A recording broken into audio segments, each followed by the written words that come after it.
This confusion is nothing new. Flashback, warm nights, almost left behind. Suitcase of memories, time after sometimes you picture me. I'm walking too far ahead.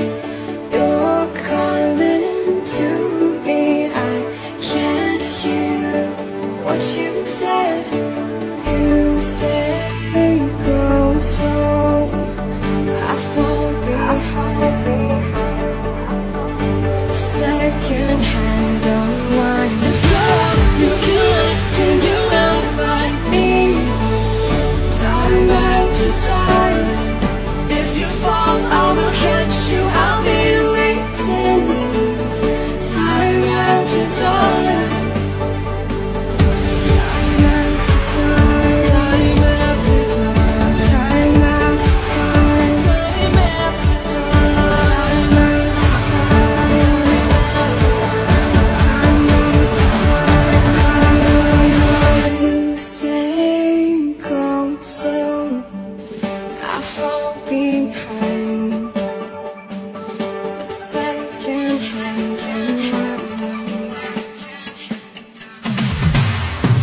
If you're lost, you will find me. Time after time. If you fall, I will catch you. I'll be waiting. Time after time. If you're lost, you can look and you will find me. Time after time. Time after time. I'll catch you. I'll be waiting. Time after time. Time after time.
Nag-start kami since high school as a friend. Nag-message siya sa akin through Facebook, out of nowhere.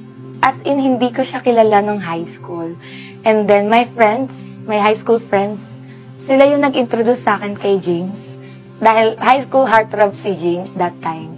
And then, ako parang, sino to, hindi ko siya kilala. And then, naging part siya ng circle of friends namin. And then, ayun, hanggang sa madalas na kaming magkasama araw-araw, madalas kaming lumalabas. Hanggang sa, ayun, after 2 years magkakaibigan, inamin ko na may gusto talaga ako sa akin, simula una pa lang. Kahit na best friend ko pa lang siya. Then, hanggang sa sinagot niya ako, tumagal na kami ng ilang years.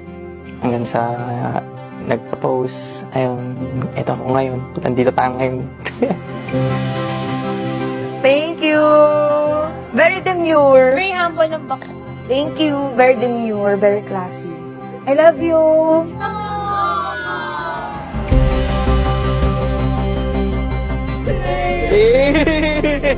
May Rolex! Hi, James. Ay, mag-asawa ka na na. Oo. Pero doon pa rin si Mama, love na love pa rin kita, baby ko. Anong samala? Good luck. Mga nagustuhan ko kay Rika, matalino, masipag, nag-aral, tapos may tumulong, family first, ganyan. Lahat na siguro, nasa kanya.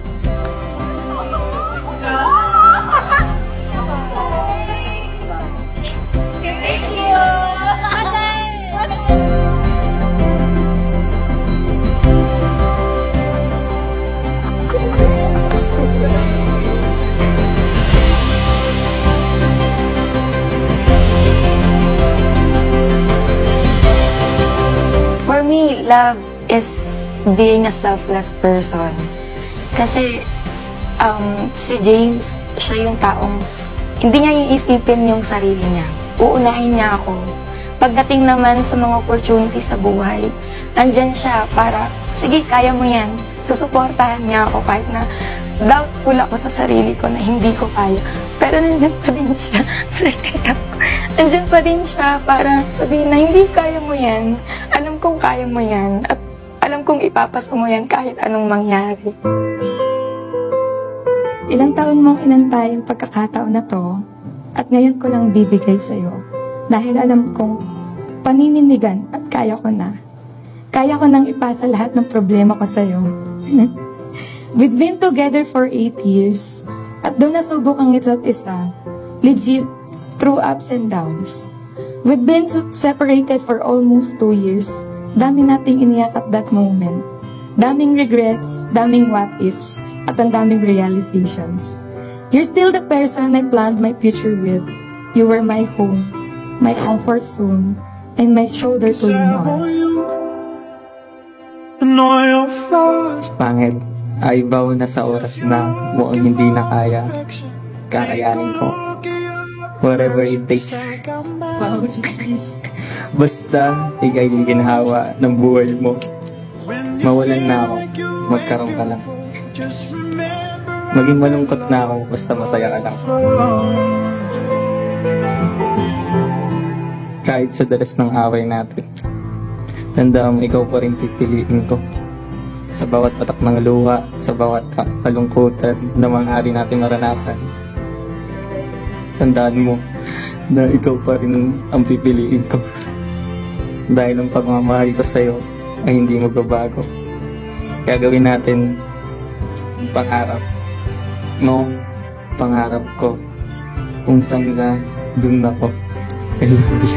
I want you to know your flaws. If you're looking for perfection, take a look at your reflection. 'Cause I got mine, but I want yours. If you feel like you ain't beautiful, just remember I'm in love with all your flaws. You've been hiding things that I just really. Kami, do you really take James to be your lawful husband forever? I do. Say I want you to know your flaws. If you're looking for perfection, take a look at your reflection. 'Cause I got mine, but I want yours. If you feel like you ain't beautiful, just remember I'm in love with all your flaws. All I can say is, ikaw lang ang gusto kong makapiling sa buong buhay ko. Love you, Langga. James and Rika May, I pronounce you now to be husband and wife. Congratulations. Know your flaws.